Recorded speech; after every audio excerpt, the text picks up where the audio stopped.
దేవునికి స్తోత్రములు. ప్రభునందు ప్రియమైన దేవుని సంగమా, ప్రభు అయిన యేసుక్రీస్తు నామములో మీ అందరికి శుభములు, వందనములు. పరిశుద్ధ గ్రంథం నుండి కీర్తనల గ్రంథము మొదటి కీర్తనలు 2వ వచనంలో, యెహోవా ధర్మశాస్త్రం నందు ఆనందించుచు దివారాత్రం దాన్ని ధ్యానించువాడు ధన్యుడు. అతడు నీటి కాలువల ఎవరో నాటబడినదై ఆకువాడక తన కాలమందు ఫలమిచ్చు చెట్టు వలె నుండును.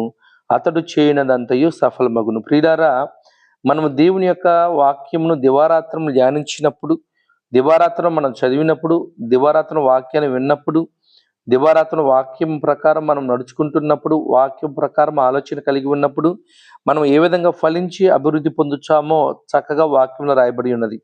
నీటి కాలువల ఎవరన్నా నాటబడినదై మనము ఇదిగో ఈ పువ్వుల వలె, అదేవిధంగా ఫలించు చెట్ల వలె మనం అభివృద్ధి పొందుతాం. మన జీవితాలు ఎప్పుడు కూడా పచ్చగా ఉండాలి అంటే క్రీస్తు ప్రభు యొక్క వాక్యాన్ని దివారాత్రం చదివి ఆయన ఇచ్చే ఆశీర్వాదాలు మనం పొందుకోవాలని తెలియజేయచ్చు. దేవుడి మాటలు దీవించును.